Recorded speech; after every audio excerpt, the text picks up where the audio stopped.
Bismillahirrahmanirrahim. Assalamualaikum warahmatullahi wabarakatuh. Alhamdulillahirrabbilalamin. Sholawat dan salam atas baginda Rasulullah Muhammad Sallallahu Alaihi Wasallam, keluarga dan para sahabatnya.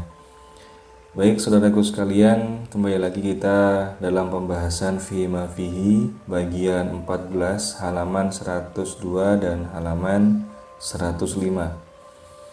Baik, langsung saja. Pembahasan pertama adalah oleh karena itu manusia harus bisa melampaui sifat baik dan buruk orang lain dan masuk ke dalam wujud zatnya untuk melihat siapa mereka sesungguhnya. Itulah yang disebut dengan penglihatan dan pengetahuan yang sejati.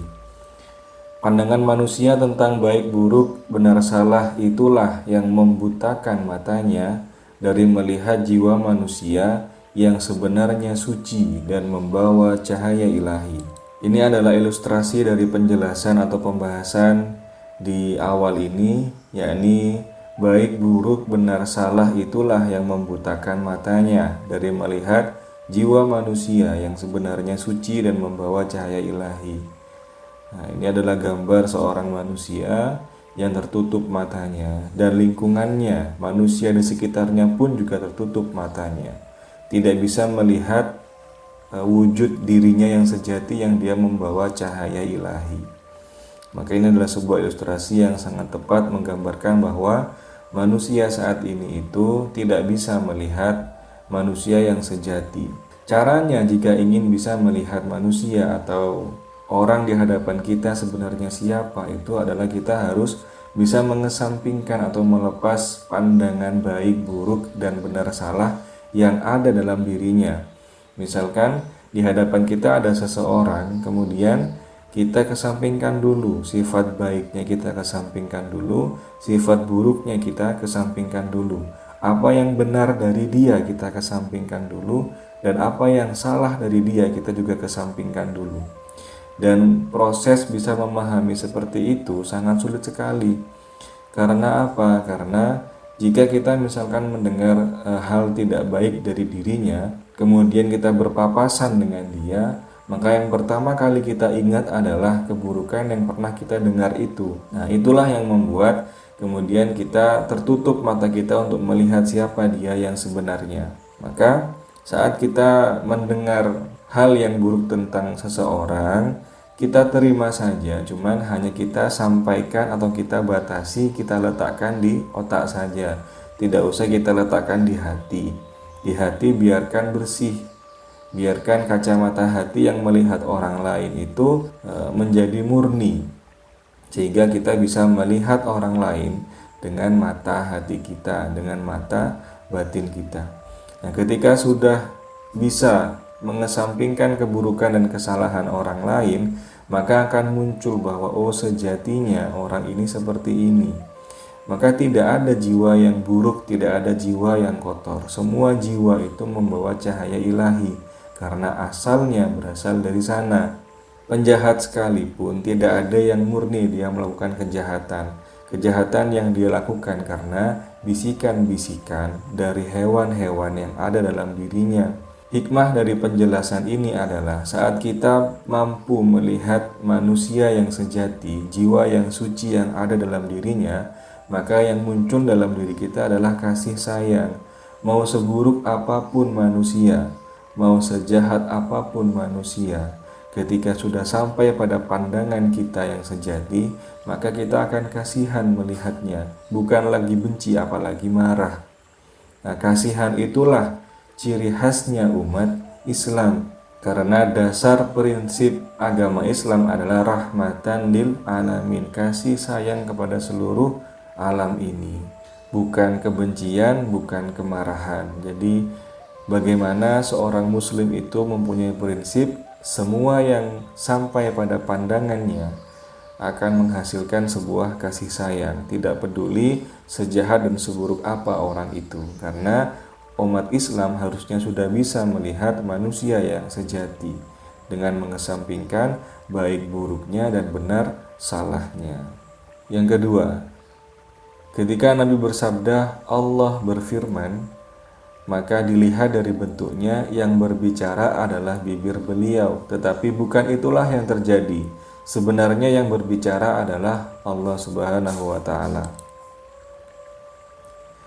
Demikian juga ketika Nabi Muhammad SAW membabarkan berbagai kisah orang-orang dan para nabi terdahulu yang hidup ribuan tahun sebelum Nabi Muhammad ada, dan memberitakan yang akan terjadi di hari akhir tentang arsy, singgasana, serta tentang kosong dan isi. Allah adalah wujud yang abadi, sementara Muhammad itu tidak abadi. Sebuah wujud yang tidak abadi tentu tidak akan mampu menjabarkan hal-hal semacam itu. Bagaimana bisa seseorang yang baru atau tidak abadi bisa berbicara tentang keabadian? Dengan begitu, maka dapat diketahui bahwa bukan Muhammad SAW yang bersabda, melainkan Allah lah yang berfirman. Maksud dari penjelasan ini adalah kalau umur kita hanya 5 hari misalkan, maka pengalaman kita atau pengetahuan kita yang sebatas 5 hari itu, kita tidak akan bisa menjelaskan pengetahuan atau pengalaman atau waktu yang terjadi sebelum 5 hari itu atau sesudah 5 hari itu, karena batas pengalaman kita hanya 5 hari itu. Lalu bagaimana Kanjeng Nabi Muhammad yang hidupnya 63 tahun bisa menjelaskan waktu-waktu sebelum dilahirkan beliau dan waktu-waktu setelah wafatnya beliau? Maka menurut buku ini adalah yang menyampaikan skala itu adalah Allah Subhanahu wa taala dengan meminjam lisannya Kanjeng Nabi Muhammad sallallahu alaihi wasallam. Perumpamaannya seperti gambar ini. Jadi manusia itu semua pusat dari perilakunya sebenarnya penggeraknya atau motoriknya itu ada di otak. Nah, sedangkan yang merangsang atau yang menjadi impuls bagi otaknya ini adalah rangsangan dari sesuatu yang ada di bawahnya. Nah, di sini ada cahaya ilahi, tempatnya di bawah kepala dan di atas perut, alias di bagian dada sebelah kiri. Ini ada orang bermeditasi mengeluarkan cahaya ini sebagai simbol bahwa disinilah tempat atau yang mengeluarkan cahaya ilahi, yang kemudian sambung kepada otak manusia, kemudian dia mengeluarkan sesuatu lisan atau sesuatu ucapan-ucapan berdasarkan cahaya ilahi, bukan berdasarkan nafsunya.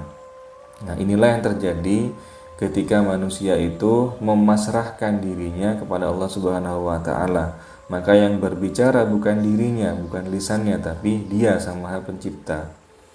Bedanya adalah kalau Kanjeng Nabi Muhammad SAW itu ibarat wadah, maka wadahnya itu sudah sangat besar dan sudah sangat bersih, harum, wangi, dan suci. Sehingga apa? Sehingga cahaya ilahi yang sepenuhnya bisa masuk dalam wadah itu. Ketika cahaya Tuhan masuk dalam wadah itu, maka semua ucapannya, semua tingkah lakunya Kanjeng Nabi itu benar-benar menggambarkan seperti itulah apa yang diucapkan oleh Allah Subhanahu wa taala. Maka benar ketika Kanjeng Nabi bersabda, Allah berfirman, itu yang bersabda sebenarnya bukan Kanjeng Nabi, tapi Allah dengan meminjam lisannya Kanjeng Nabi.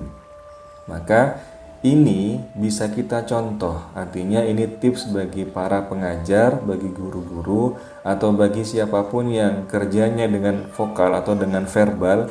Kita bisa contoh cara ini, khususnya bagi para pengajar atau para guru. Jika ingin apa yang disampaikan itu masuk ke dalam akal dan perasaan siswanya, maka sebelum mulai pembelajaran hendaklah berhenti sejenak, bernafas sejenak, konsentrasi sejenak, istighfar sebanyak-banyaknya, membersihkan jiwa, membersihkan wadah, sehingga apa, mohon izin, ucapkan dalam hati, ya Rob, semoga apa yang akan hamba sampaikan pada siswa-siswa ini adalah apa yang ingin engkau sampaikan kepadanya melalui lisan hamba. Jadi, apa yang akan hamba sampaikan pada siswa ini adalah apa yang ingin engkau sampaikan kepadanya melalui lisan hamba. Sehingga ketika kita mengajar anak-anak atau mengajar siswa, sebenarnya yang berbicara bukan kita, tapi adalah Allah Subhanahu wa taala dengan meminjam lisan kita. Syaratnya adalah dua. Diri kita harus bersih dulu karena kita mengharapkan cahaya yang maha suci itu masuk.